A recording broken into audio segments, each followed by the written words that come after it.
Hi friends, welcome back to popcorn சமையல். இன்னைக்கு உருளைக்கிழங்கு, பன்னீர், சீஸ் எல்லாம் சேர்த்து ஸ்டஃப்டு கேப்சிகம் எப்படி செய்யறதுன்னு பார்க்கலாம் வாங்க.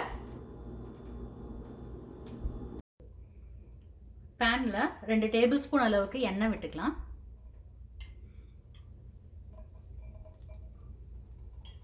எண்ணெய் காஞ்சதும் 1 டீஸ்பூன் ஜீரா சேர்த்துக்கலாம்.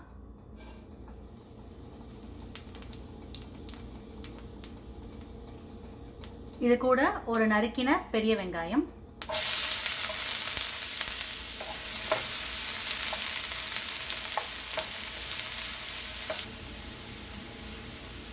ஒரு டீஸ்பூன் இஞ்சி பூண்டு விழுது,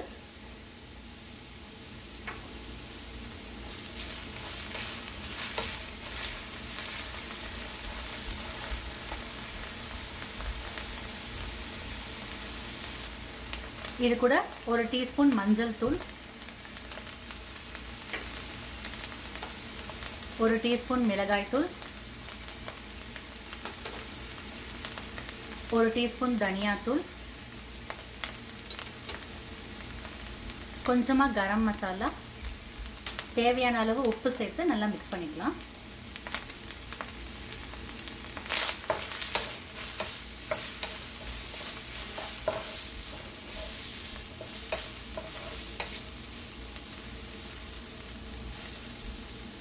மசாலா நல்லா மிக்ஸ் ஆனதும் 2 உருளைக்கிழங்க வேக வச்சு மசிச்சு வச்சிருக்கேன், இதை சேர்த்துக்கலாம்.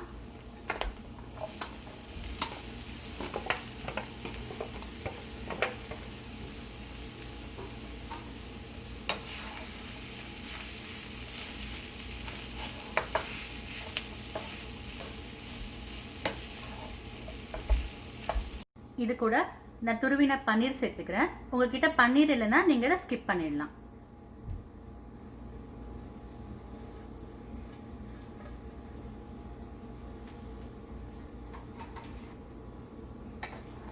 இதை நல்லா மிக்ஸ் பண்ணிட்டு நம்ம அடுப்பு ஆஃப் பண்ணிடலாம்.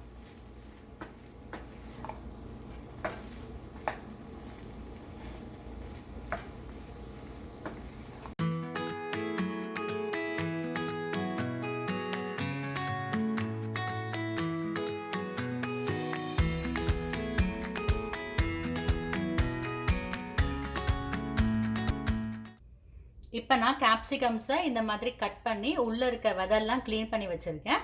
இப்போ நம்ம செஞ்சு வச்சுருக்க ஸ்டஃபிங்ஸை ஃபில் பண்ணிடலாம்.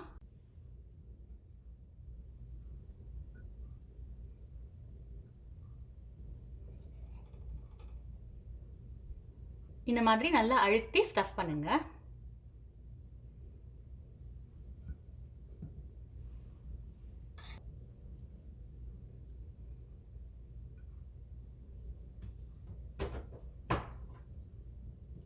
இப்போ ஒரு பேன்ல 1 டேபிள் ஸ்பூன் எண்ணெய் விட்டுக்கலாம்.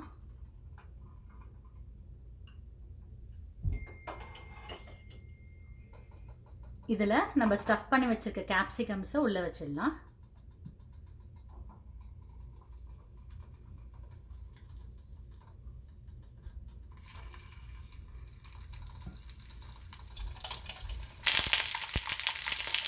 இப்போ லோ ஃப்ளேமில் 15 மினிட்ஸ்க்கு இதை குக் பண்ண விடலாம். 15 மினிட்ஸ் ஆயிடுச்சு.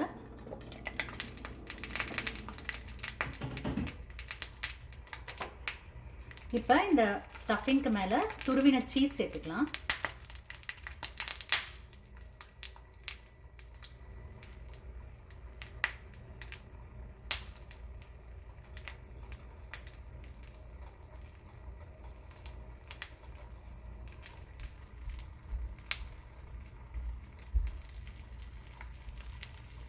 இப்போ மறுபடியும் இதை மூடி வச்சுட்டு லோ ஃப்ளேமில் 15 மினிட்ஸ்க்கு குக் பண்ணி விடலாம். இப்போ நீங்கள் அவனில் பண்ணுறதா இருந்தால் அவனை 180 டிகிரி செல்சியஸ்க்கு 20 to 30 மினிட்ஸ் ப்ரீ ஹீட் பண்ணி பேக் பண்ணிக்கோங்க. 15 மினிட்ஸ் ஆயிடுச்சு. நம்ம சீஸ் எல்லாம் நல்லா மெல்ட் ஆகி கேப்சிகமும் நல்லா குக் ஆகிருக்கு. இப்போ சர்விங் பிளேட்டில் மாட்டிடலாம்.